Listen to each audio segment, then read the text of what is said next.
बस्तर में जब से माओवाद काबिज है तब से लगातार सैकड़ों मुठभेड़ें हुई होंगी, लेकिन आजकल एक मुठभेड़ की लगातार चर्चा है। पूरे बस्तर ही नहीं, छत्तीसगढ़ ही नहीं, बल्कि पूरे देश में इसकी चर्चा है।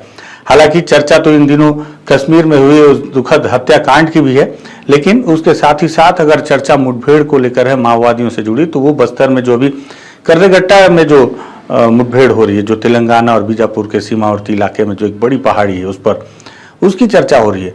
लेकिन ये चर्चा होते होते सबसे पहले शुरू हुई कि 24 घंटे से मुठभेड़ चल रही है, 48 घंटे से चल रही है, फिर 60 घंटे से चल रही है। घंटा बढ़ता गया और आज इस मुठभेड़ का 5वां दिन है। और मुठभेड़ ना कहें, इसे अब ऑपरेशन कहा जाए। मुठभेड़ तो उसे कहा जाता है जब गोलियां चलने लगती हैं, लेकिन अब ये ऑपरेशन है, एक बड़ा ऑपरेशन। आज इसका ठीक 5वां दिन है। मंगलवार को आधिकारिक तौर पर यह मुठभेड़ शुरू हुई थी, ऑपरेशन लॉन्च किया गया था। और सबसे पहले गांव वालों ने बताया कि सुबह से गोलियों की आवाज़ें और बम दागने की आवाज़ें आ रही थी।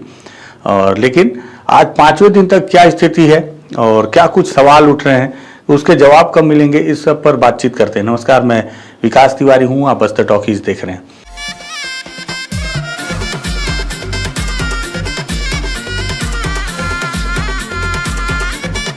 दरअसल जब माओवाद को समाप्त करने की कोशिश शुरू की गई 2024 में एक प्रण लेकर, तब ये सोचा जा रहा था कि कैसे खत्म किया जाएगा, रणनीतियां कैसे बनाई जाएंगी। तो सड़कों के जाल बनाने होंगे, नए कैंप लगाने होंगे कि जहां से माओवादियों को बैकफुट पर ढकेला जाए, वहां वापस माओवादी फिर से ना अपने आप को स्थापित कर पाए। सारी रणनीतियों के बीच अबूझमाड़ के लिए अलग खाका खींचा गया, बटालियन के इलाके के लिए अलग तैयारियां की गई और साथ ही साथ सीमावर्ती इलाकों के लिए भी अलग अलग तैयारियां की गई हैं। इसी बीच यह भी कोशिश की जा रही थी कि जो अलग अलग माओवादी लीडर हैं, सबकी अलग अलग स्ट्रेंथ है, उन्हें कैसे खत्म किया जाएगा, या कैसे डरा धमका कर या समर्पण नीति का लाभ दिखाकर उन्हें समर्पण कराने की कोशिश की जाएगी, या मुठभेड़ में उनसे लड़ना होगा तो कितनी ताकत फोर्स को लगानी होगी। इस सब पर भी गहन चर्चा की जा रही थी फोर्स के द्वारा और जो उच्च अधिकारी उनके द्वारा। इस बीच हर किसी के जहन में मतलब जिसे माओवाद से पूरी तरह मतलब है, जिसका इंटरेस्ट माओवाद में है, या हल्का फुल्का जो सुनता है, जिसे जो कई लोग सोचते हैं कि बस्तर में माओवाद किस तरह से है या दूर से समझते हैं, वो हर कोई एक नाम पर टिकता है आकर, हिड़मा का क्या होगा। हिड़मा मारा जाएगा क्या, हिड़मा सरेंडर कर देगा क्या, हिड़मा गिरफ्तार हो जाएगा। इन सभी सवालों के बीच समय धीरे धीरे बीतते बीतते अब वहां तक फोर्स पहुंच गई है कि उन्होंने ये बताया कि हिड़मा को घेर लिया गया है। हालांकि अभी तक इसको किसी पुलिस अधिकारी ने नहीं बताया, लेकिन जो जानकारियां, जो सूचना निकलती हैं, तो वो जो पहाड़ी है, उस पहाड़ी पर जो आप तस्वीरों में देख रहे हैं, इस पहाड़ी को आप देखिए, समझ में आ रहा होगा आपको कि पहाड़ी किस तरह से एकदम ठीक ऊंची और खड़ी पहाड़ी है। इस पर चढ़ना काफ़ी मुश्किल है। माओवादियों ने इस पर पूरी तैयारी की थी, हमने भी लगातार कोशिश की कि इस पहाड़ी के आसपास जाएं, लेकिन जवानों ने जिस तरह से पूरे इलाके को घेर रखा है, और ये सुरक्षा के कारण भी है, हम भी बहुत ज़्यादा दखल नहीं, लेकिन फिर भी हम कल वहाँ तक पहुँच गए थे जहाँ से हमें गोलियों की आवाज़ भी सुनाई दे रही थी। और दूसरी चीज़ ये कि जवानों ने केवल सुरक्षागत कारण नहीं, जवानों ने उस इलाके को इतना गहन तरीके से सील बंद किया है कि वहाँ से कोई भी अगर पहाड़ी से नीचे उतरता है तो वो बाहर ना निकल सके। छत्तीसगढ़ की तो कमोबेश यही स्थिति है। अब तेलंगाना की तरफ क्या स्थिति है इसकी जानकारी नहीं है, क्योंकि तेलंगाना में अभी सरकार बीजेपी की है नहीं, छत्तीसगढ़ में बीजेपी की सरकार है। छत्तीसगढ़ के इस दंडकारण से माओवाद को समाप्त करना ही है। हालांकि केंद्रीय गृह मंत्री अमित शाह पूरे देश से माओवाद को समाप्त करने का दावा कर रहे हैं, लेकिन फिर भी जो तेलंगाना है वहाँ की स्थिति कमोबेश छत्तीसगढ़ से कुछ अलग है। तो वहाँ से किस तरह से घेराबंदी हो रही है, हालांकि सभी का सहयोग मिल रहा है, ये भी बात कही जा रही है और पूर्णतः सहयोग मिल रहा है। लेकिन इन सबके बीच आज ये 5वां दिन है। ये बताया जा रहा था कि उस पहाड़ी के ऊपर में दामोदर, हिड़मा, सुजाता और दुनिया भर के और जो बड़े लीडर हैं, जिसमें पापा राव और जो विकल्प के तौर पर माओवादी संगठन में है, इन सारे माओवादियों के नाम, कई नाम हैं इन जो सामने आ रहे हैं, ये सारे लीडर ऊपर हैं। पूरी बटालियन बताई जा रही है कि हिड़मा की पूरी बटालियन वहाँ पर उपस्थित है। हम जब कल आवापल्ली से अंदर गांव की तरफ घूम रहे थे और अंदर जाने की कोशिश में, इस दौरान कुछ गांव वालों ने, मैं गांव और नाम का जिक्र इसलिए नहीं कर रहा हूं क्योंकि सभी की सुरक्षा का ख्याल करना होता है, उन्होंने भी बताया कि किसी इलाके में हिड़मा ने यह भी ललकारा है कि हम उस पहाड़ी पर रहेंगे और फोर्स जितनी ताकत में आना हो आ जाए, आकर लड़ना हो लड़ ले। इस तरह से हिड़मा ने चैलेंज दिया गांव वालों के थ्रू। ये बात मुझे गांव वालों ने कही। साथ ही साथ ये भी बताया गया कि हिड़मा और उनकी जो टीम है उनको इस बात की जानकारी रही होगी या उनकी सोच रही होगी कि जब हर इलाके में उन्हें घेरा जाएगा तो वो कहाँ जाएंगे इतनी बड़ी टीम को लेकर। और चूंकि पोलित ब्यूरो ने इस बात को शुरू से ही कर दिया था कि अब स्थिति अनुकूल नहीं है उनके, तो सभी अलग अलग हो जाएं, बहुत छोटे छोटे टुकड़ों में बढ़ जाएं, ताकि अगर पहली बात तो वो कि फोर्स की नज़र में ना आए, फोर्स की गिरफ्त में ना आए, और आए भी तो बहुत कम नुकसान हो। क्योंकि जब बहुत अलग रहेंगे, जैसे अगर पहले 50-100 की संख्या में घूम रहे हैं, अगर 50-100 की संख्या में है तो फोर्स भी 1000, 2000, 5000 की संख्या में उन्हें घेर लेगी और सभी को मार डालेगी। लेकिन अगर जब वो 2, 3, 4, 5, 6 ऐसे छोटे छोटे टुकड़ों में रहेंगे तो अलग अलग जगह पे आराम से बिखर सकते हैं और आराम से छुप सकते हैं इतनी कम संख्या में। हालांकि फोर्स भी एक एक माओवादियों को ढूंढ ढूंढ कर मारने की कोशिश कर रही है, जिसका नतीजा बीते दिनों अबुझमाड़ में रेणुका और सुधाकर के तौर पर देखने को मिला, बोड़गा में और बिलनार के गांव में, जिसमें एक एक दो लोग ही, केवल एक ही एक बड़े माओवादी नेता पकड़ाए और मारे गए पुलिस के हाथों। तो इस तरह की दोनों तरफ से चाल चलना और कोशिशें करना, मारने की कोशिशें, खुद को बचाने की कोशिशें, इन सब के बीच उनकी दूरदर्शिता रही होगी माओवादियों की कि जब स्थितियां एकदम अनुकूल नहीं होंगी और फंसेंगे ही तो अपने आप को सुरक्षित कहाँ रखेंगे। तब उन्होंने करीगुट्टा की पहाड़ियों को चुना। ये पहाड़ी देखने में ही आप देखिए कि लगभग 100 मीटर तक की तो सीधी खड़ी पहाड़ियां हैं, जिसमें चढ़ पाना ही बहुत कठिन है अगर कोई ऊपर से आपको चढ़ने ना दे, और माओवादी पहले से ऊपर अपने आप को जमा रखें। यह भी बताया जा रहा है कि ऊपर हर कोई अब आप सोचिए कि कल लगभग 40 जवान डिहाइड्रेट हुए हैं, जो गर्मी की वजह से 40-45 डिग्री की गर्मी। जवान वहां पर वर्दी पहनकर अपने पूरे सामान लेकर, लाव लश्कर लेकर वहां पर तैनात है, और साथ ही साथ उन्हें खतरा सबसे पहले जमीन के नीचे लगे बम का है, और दूसरा खतरा कि ऊपर से माओवादी अगर ऊपर चढ़ने की कोशिश करेंगे तो पहाड़ी के ऊपर से हो सकता है कि माओवादी फायरिंग ना कर चट्टान भी अगर गिरा देते हैं तो भी जवानों के जान जाने का खतरा होगा, ऊपर से अगर चट्टान ऊपर गिराया जाए तो भी। हर तरह की कोशिशें हैं, और ऐसे में वो जवान पानी की कमी, और हालांकि उन तक सारे रसद सामग्री और जरूरत का सामान लगातार पहुंचाया जा रहा है। मैं 3 दिन बीजापुर में रहा, और बीजापुर में रहते हुए मैंने देखा कि हेलीकॉप्टर ऐसे उड़ रहा था मानो जैसे कोई ऑटो चल रहा है, हर 2 मिनट में आ रहा है जा रहा है, आ रहा है जा रहा है हेलीकॉप्टर बार बार, और सिर्फ पूरा मूवमेंट उसी ऑपरेशन को लेकर है। अब आप सोचिए कि कितनी संजीदगी से इस ऑपरेशन को लॉन्च किया गया है और इस पर काम किया जा रहा है फोर्स के द्वारा, और सबकी मदद ली जा रही है, हेलीकॉप्टर की भी और तमाम जवानों की। हर अलग अलग जिले से जो जवान हैं वो भी यहाँ पर पहुँचे हुए हैं। इन सब के बावजूद आज 5वां दिन बीत गया, लेकिन 5वें दिन में पुलिस के पास सफलता के नाम पर है तो केवल 3 मारी गई महिलाओं के शव, जो पुलिस ने पहले दिन प्रेस नोट जारी करके बताया। इसके बाद अब तक पुलिस के द्वारा इस पूरे ऑपरेशन पर कोई भी बयान जारी नहीं किया गया है।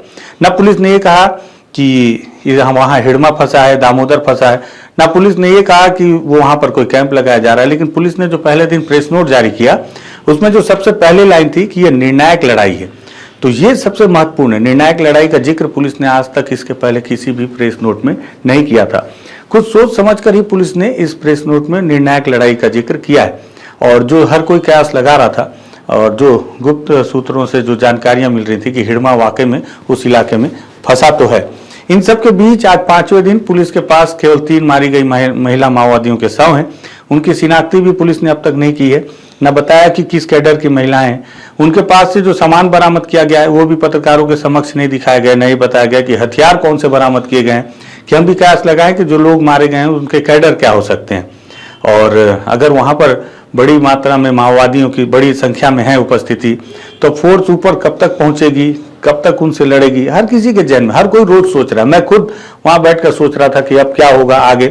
इसी बीच माओवादियों के प्रवक्ता रूपेश, जो कि बीते दिनों शांति वार्ता को लेकर लगातार पत्र लिख रहे थे, उन्होंने फिर एक पत्र लिखा जिसका जिक्र मैंने कल किया कि उस युद्ध को लेकर वो उनका कहना था कि युद्ध रोककर शांति वार्ता पर बातचीत की जाए। रुपेश के इस प्रेस नोट के माध्यम से ये भी कयास लगाए जा रहे थे कि अगर माओवादियों में इस तरह की हड़बड़ाहट है इस ऑपरेशन को लेकर, तो हो ना हो कि उनके बड़े लीडर जरूर वहां पे फंसे होंगे। लेकिन अब जब 5 दिन बीत चुका है और पहाड़ी के ऊपर से कोई फायर आ नहीं रहा है, नीचे से भी कोई फायरिंग हो नहीं रही, रुक रुक कर हालांकि फायर की जा रही है, कोशिश की जा रही है कि फायरिंग से ही दबाव बनाया जाए। इसी बीच कल एक आईडी ब्लास्ट जो कि उस घटना स्थल से काफी दूर में हुआ है, एक जवान जरूर घायल हुआ है। इसके अलावा जवानों को कोई नुकसान नहीं है, जवान पूरी तरह से सुरक्षित है। मौसम की मार से जरूर बीमार पड़ रहे हैं, डिहाइड्रेट हो रहे हैं। हर कोई सोच रहा है कि माओवादियों की क्या स्थिति होगी, वो भी कहीं ऐसा जवान ये भी सोच रहे हैं कि कब तक नीचे नहीं उतरोगे, हम तब तक नीचे। कारण ये है कि वो पूरे इलाके में उन्होंने बम लगाया, बम डिफ्यूज करने की प्रक्रिया भी जवानों के द्वारा लगातार जारी की जा रही है, डिटेक्ट किया जा रहा है, बम डिफ्यूज भी किए जा रहे हैं। और मीडिया को इसलिए नहीं जाने दिया जा रहा है क्योंकि मीडिया के जाने की वजह से बहुत ये सबसे पहले ऑपरेशन लीक हो गया और ऐसा लग रहा है कि अब जवानों को या पुलिस के अधिकारियों को भी बात समझ में आने लगी है कि इस ऑपरेशन को जितना गोपनीय रखा जाना था उससे ज्यादा इस ऑपरेशन का मीडिया ने ऑपरेशन कर दिया। एकदम चप्पे चप्पे की जानकारी, हर एक जानकारी उजागर कर दी गई, सारी रणनीतियां तकनीक बताए जाने लगे और जिससे कि उस इलाके में नेटवर्क है, माओवादियों को भी इस बात की जानकारी मिल जा रही है कि हो क्या रहा है। और मुझे ऐसा लगता है कि क्या वाकई अब हिड़मा वहां फंसा है या नहीं। अब ऐसा लगने लग रहा है कि 5 दिन हो गए, अगर 5 दिन तक वहां पर हिड़मा, दामोदर और इस तरह के बड़े माओवादी नेता हैं तो अब कब सफलता मिलेगी, क्योंकि लगभग हजारों की संख्या में 10,000 की संख्या में जवान वहां पर अभी भी तैनात हैं। छोटे छोटे अस्थायी अपने बेस कैंप उन्होंने तैयार किए हैं, चारों तरफ से घेरने की कोशिश। 145 किलोमीटर के लगभग एरिया की ये जो पहाड़ी है, आसपास की पहाड़ियां और भी हैं, जिसको मिलाकर 30% हिस्सा तेलंगाना की तरफ से है। तो कहीं ऐसा तो नहीं कि तेलंगाना की तरफ ये माओवादी रात के मौके का फायदा उठाकर निकल गए, क्योंकि रात तो रात है, उसमें माओवादी बहुत ज़्यादा निपुण होते हैं देर रात जंगलों में चलने में, अंधेरों में चुपचाप, ताकि किसी को भनक भी ना लगे। और वो पूरे दिन अगर फंसते हैं तो इंतजार ही रात का करते हैं। ऐसे में 5 दिन बीत जाना और उसके बाद भी जवानों का वहाँ पे तैनात होना कई सवाल जन्म देता है। हालांकि हर ऑपरेशन जवानों का सफल होता है और हम नहीं चाहते कि जवानों का कोई भी ऑपरेशन विफल हो, लेकिन क्योंकि उनके द्वारा बहुत मेहनत की जा रही है। लेकिन दूसरी चीज़ ये कि चूक कहाँ हो रही है कि अब तक सफलता नहीं मिल रही, ये भी बड़ा सवाल है। कहीं ऐसा तो नहीं कि हिड़मा रात का फायदा उठाकर वो अपनी टीम के साथ निकल गया।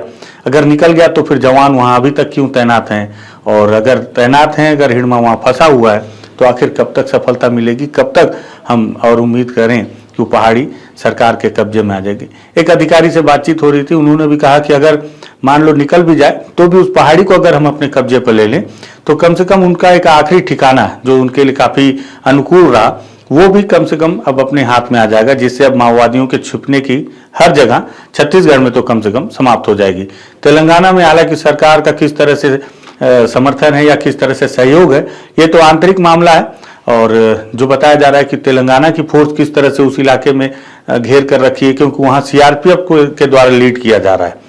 तो तेलंगाना की जो ग्रेहाउंड फोर्स है जो बहुत ज़्यादा सक्षम है माओवादियों से लड़ने में, उनकी इस पर क्या भूमिका है, महाराष्ट्र की तरफ से क्या सहयोग मिल रहा है, क्योंकि वहाँ पर जो C-60 है वो भी बहुत ज़्यादा सक्षम है माओवादियों से लड़ने की, तो उनके द्वारा क्या सहयोग किया जा रहा है। तो तेलंगाना और महाराष्ट्र का क्या मदद इस पूरे ऑपरेशन में मिल रहा है, ये आंतरिक बात है। लेकिन जो भी हो, आज 5वां दिन है। 5 दिन में हमने जो देखा कि लगातार हेलीकॉप्टर उड़ रहे हैं, लगातार जवानों की अदला बदली हो रही है, लगातार जो जवान वहां तैनात हैं वो वापस आ रहे हैं, डिहाइड्रेशन के शिकार ना हो जाएं, इसलिए उन्हें समय समय पर रिप्लेस किया जा रहा है। हेलीकॉप्टर्स उन्हें उनके जरूरत के तमाम सामान दिए जा रहे हैं और कोशिशें भी की जा रही है कि उस इलाके में भी एक स्थायी कैंप का भी निर्माण किया जाए, ताकि अगर माओवादी वहां से बैकफुट पे जाते हैं या वहां से किसी तरह से बच निकलते हैं तो उस इलाके में वापस वो अपने आप को सुरक्षा वाला अपना जो उनका सबसे सुरक्षित ठिकाना या पनाहगार दोबारा बना पाने में सफल ना हो पाए।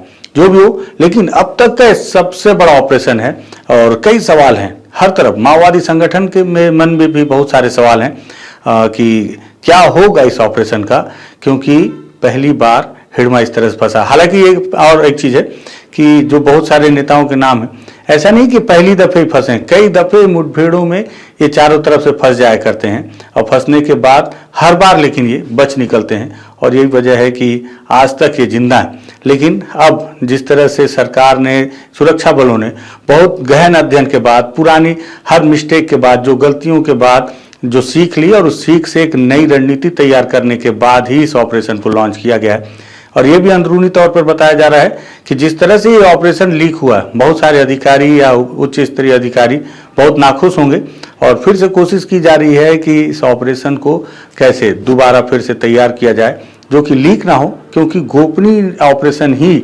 सफलता की ओर जवानों को ले जा सकती है।